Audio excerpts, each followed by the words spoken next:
Hello students, today I'll continue with the P block elements, the portion which was reduced from your first unit test syllabus. So today I'll start with group 16. Okay, so let's start with the electronic configuration of the elements of group 16. So group 16 elements are oxygen. Since the first element is oxygen, group 16 is also known as oxygen family. Oxygen, sulfur, selenium, tellurium, polonium. Oxygen, helium. The nearest noble gas of oxygen is helium, means the noble gas before oxygen.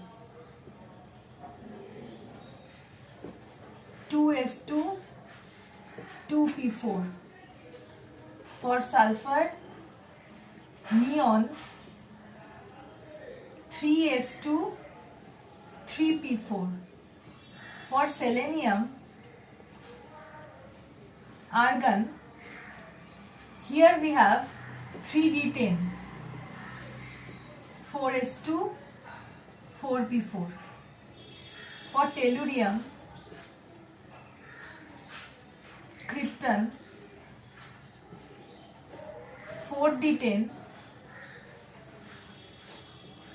5s2, 5p4. For polonium, xenon, here we have 4f orbitals filled, 4f14, 5d10, 6s2, 6p4. So the outermost electronic configuration is 2s2 2p4 for oxygen, 3s2 3p4 for sulfur, 4s2 4p4 for selenium, 5s2 5p4 for tellurium, 6s2 6p4 for polonium. So we can say the general electronic configuration of group 16 is ns2 np4. This is the general electronic configuration of group 16. Okay. Next I'll come to the physical properties trends. Among the physical properties, the first property is atomic size. You all know that across a period, when we move from left to right across a period, the atomic size increases, and when we move down a group, the atomic size, I just made a reverse statement, that as we move from left to right across a period, the ionic size decreases, and as we move down a group, the ionic size increases. Okay, so group 16 elements will have the atomic size less than that of group 15 elements. So group 16 elements will have atomic size less than that of group 15 elements. Again, among the group 16 elements, when we move down the group, the atomic size increases. So oxygen will have the smallest atomic size and polonium will have the highest atomic size. Now, why this happens? Because as we move down the group, we all know that successive addition of new orbits takes place. Means as we move from down the group from period 1 to period 2, one extra new orbit is added. Then from period 2 to period 3, another new orbit is added. So this successive addition of new orbits takes place as we move down the group. So due to addition of new orbits or new electronic shells, the atomic size increases when we move down the group. The next property is ionic radii or ionic size. Now, this group 16 is much closer to the noble gas. So they are too electron deficient to attain the stable electronic configuration. They are having NP4 configuration. NP4 means Ns2 NP4. So the p orbitals can access total of 6 electrons, but for group 16 there are only 4 electrons. So 2 more electrons are required in order to attain the stable electronic configuration. If they gain 2 more electrons, then they will be having Ns2 Np6 electronic configuration, which is a stable electronic configuration. So it is much easier for them to accept the 2 electrons and change from neutral atom to divalent anion. Or for oxygen, from normal oxygen atom to oxide anion. Sulfur, from normal sulfur to sulfide anion. Others are same like this.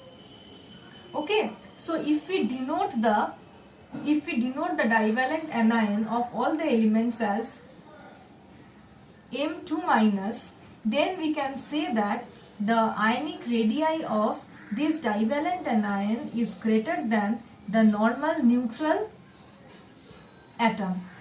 Like the oxide anion will have a greater ionic radii than oxygen. The sulfide anion will have a greater ionic radii than sulfur, neutral sulfur. Why is it so?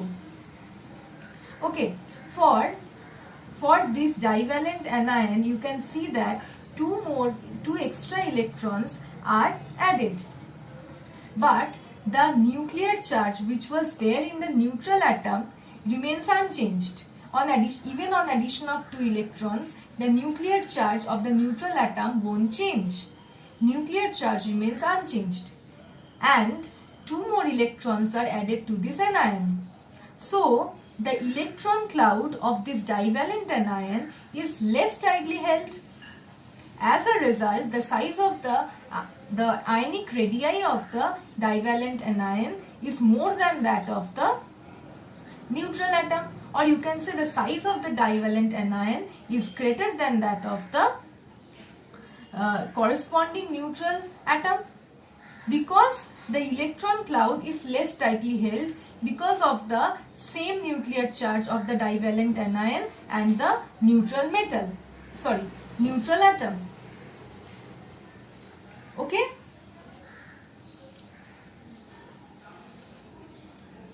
This electron cloud is less tightly held because this metal will have less electron. This is not metal. This is the neutral atom. This neutral atom will have less number of electrons and a particular amount of nuclear charge, but the divalent anion will have 2 extra electrons, but the nuclear charge is same as that of the neutral atom. So this electron cloud will be less tightly held. As a result, the ionic radii will increase, or you can say the size of this divalent anion is more than that of the corresponding neutral atom. Okay, this is ionic radii. Next I will come to the next property, which is ionization potential. Ionization potential. We all know that when we move from left to right across a period, the ionization potential increases, and if we move down a group, the ionization potential decreases due to different factors like nuclear charge, shielding effect and atomic size. This is not a problem here, but there is an exceptional case in this property. What happens is that we know that across a period ionization potential increases. So this is group 15 and this is group 16.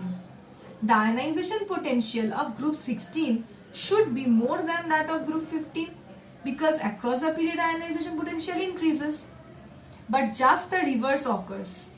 The ionization, the IP1 or the first ionization potential value of group 15 is greater than that of first ionization potential value of group 16. Just the reverse case occurs here. Now, why this happens? See,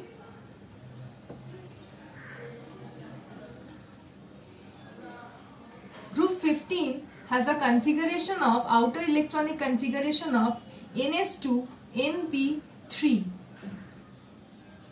NS2 NP3. Look at this configuration. The p orbital can access total of 6 electrons, but in group 15 elements there are only 3 electrons. So p orbital here is partially filled. We cannot say. We will say it is half filled configuration. In case of group 16, this is 15. In case of group 16,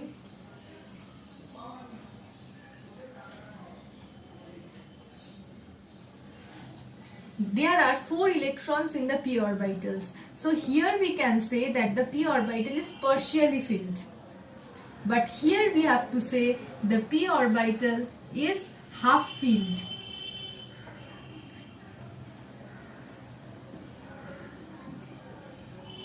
We all know that half filled configuration and full filled configuration are more stable, much more stable than partially filled configuration. Half filled configuration is much more stable than partially filled configuration. So, if an electron has to be removed from this p orbital, then the group 15 elements will not have this half filled configuration. They will become partially filled. So they will degrade themselves from stable to unstable. But if this half filled configuration remains like this, then they will attain this stable configuration. But if they have to remove one electron, they will degrade themselves to partially filled configuration, which is not at all stable. So no atom will try to become unstable.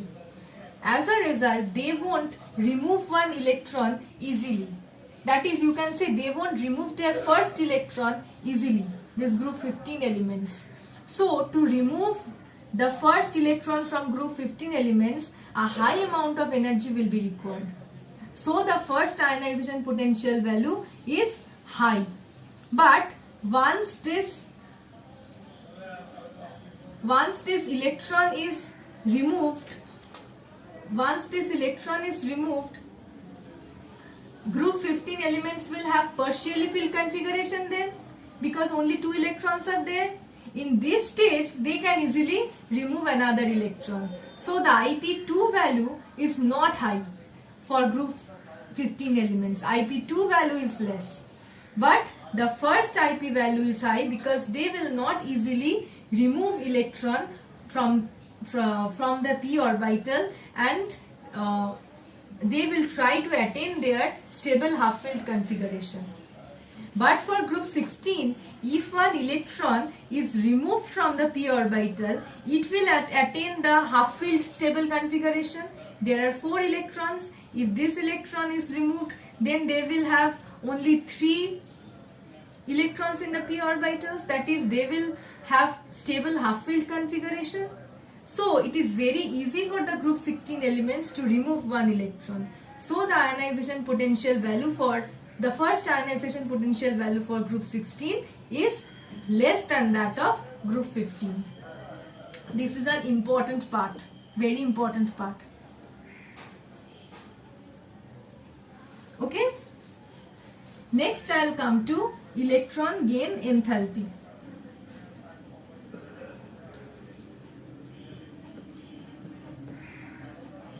Electron gain enthalpy. Here also across a period the electron gain enthalpy increases, and down a group the electron gain enthalpy decreases. Okay, group 16 elements have high values of electron gain enthalpy because they have a tendency to accept or gain 2 electrons in order to attain stable electronic configuration. Okay, but here we know that when we move down the group, the electron gain enthalpy value decreases, but the electron gain enthalpy of sulfur is greater than that of oxygen, although sulfur is below oxygen in the periodic table. Why this happens?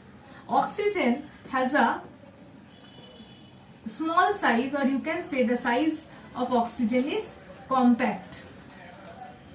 Oxygen has 2s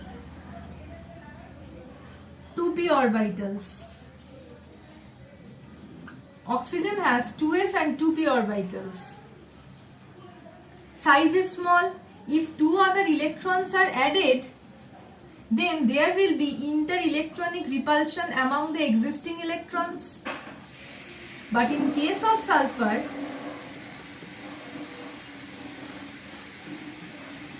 (3s, 3p and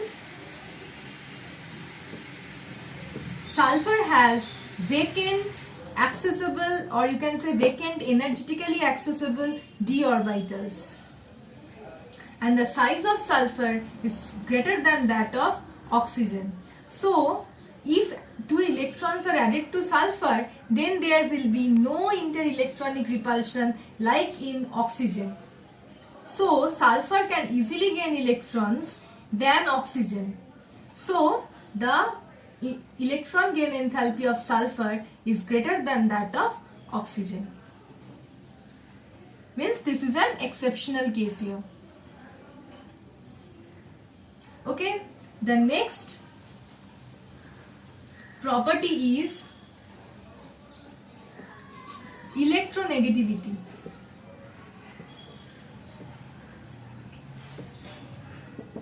Electronegativity is the tendency of atoms to accept electrons. And we all again know that across a period electronegativity increases, that is when we move from left to right across a period, and down the group electronegativity decreases. Because down the group, because of increasing atomic size, electronegativity decreases. There is no exception in this case. This is just the same, and oxygen will have the highest electronegativity, and as we move down, polonium will have the lowest electronegativity. Okay.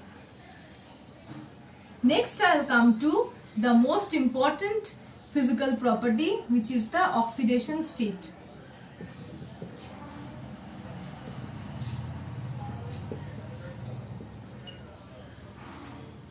Oxidation state.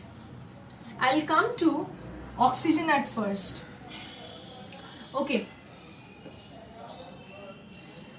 Moreover, oxygen will, I have told you before only, the electronegativity of this group 16 is high. So oxygen will easily accept 2 electrons to gain stable electronic configuration and form oxide. The other elements also will try to accept electrons to form the divalent anions. So here in the form of oxide or sulfide, the oxidation state will be -2. So they will have a -2 oxidation state. Oxygen will strictly try to follow this -2 oxidation state. But the other elements will have other oxidation states also, which I will come to later. First let me talk about oxygen. See, oxygen is the most electronegative element after fluorine in the periodic table. The electronegativity value of oxygen is 3.5. and the electronegativity value of fluorine is 4. So oxygen will form a compound with fluorine, and only in those compounds oxygen will have a positive oxidation state. For example, look into this compound O2F2. Since fluorine is more electronegative than oxygen, here oxygen is electropositive and fluorine is electronegative. Let's find out the oxidation state of oxygen here. Let's consider the oxidation state of oxygen be X. How many oxygen are there? 2. So 2X plus how many fluorines are there? 2. And the oxidation state of each fluorine is -1. So 2 into -1. Look at the charge of this entire molecule. This molecule is uncharged or neutral molecule. So the entire charge on this molecule is equal to 0. Let's solve from here. -2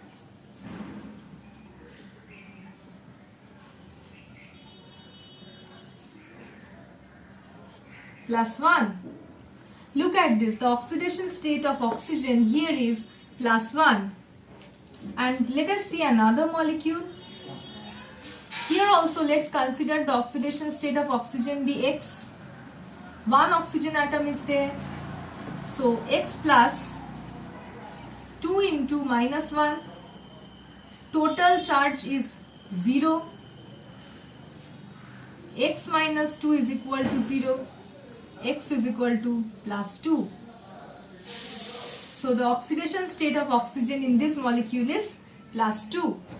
So when oxygen will form compounds with fluorine only, in those compounds only oxygen will have a positive oxidation state. Otherwise oxygen will have this negative -2 oxidation state. Okay? Now let's look at the other compounds.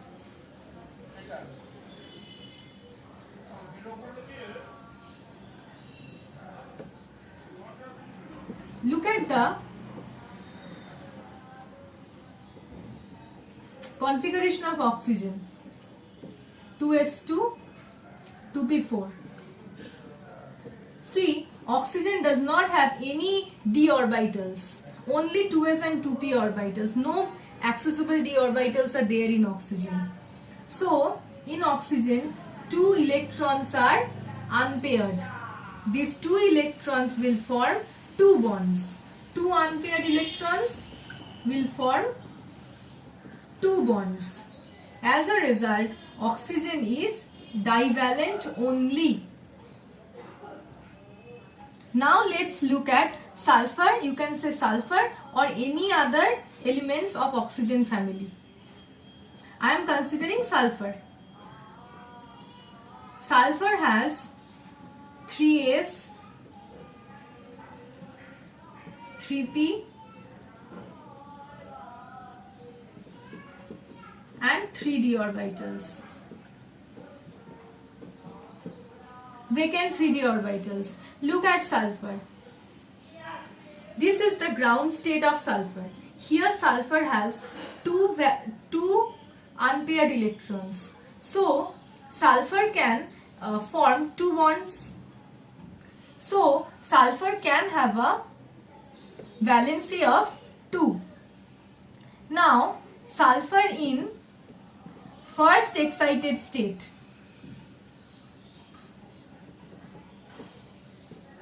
This paired electron can move to the accessible d orbital.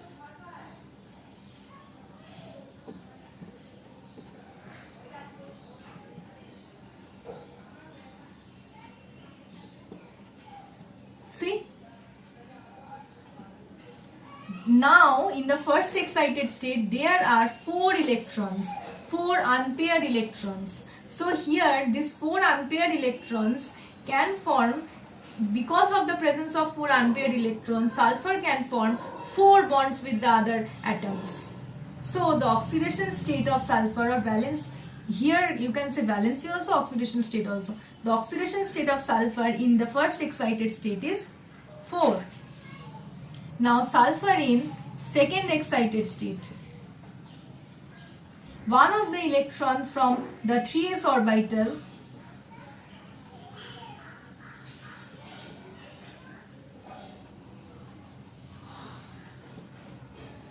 can shift, one of the electron can shift to this 3d orbital. Now look at this, here there are 6 unpaired electrons. These 6 unpaired electrons can form 6 bonds. So sulfur can form 6 bonds in the second excited state. So the oxidation state of sulfur here can be 6. So apart from oxygen, the other elements of the oxygen family can form other oxidation states, means higher oxidation states of 4 and 6 also. Okay, this is more or less about the about some of the physical properties. In the next video I will describe the structure of oxygen or structure of sulfur, means how they exist normally. Thank you.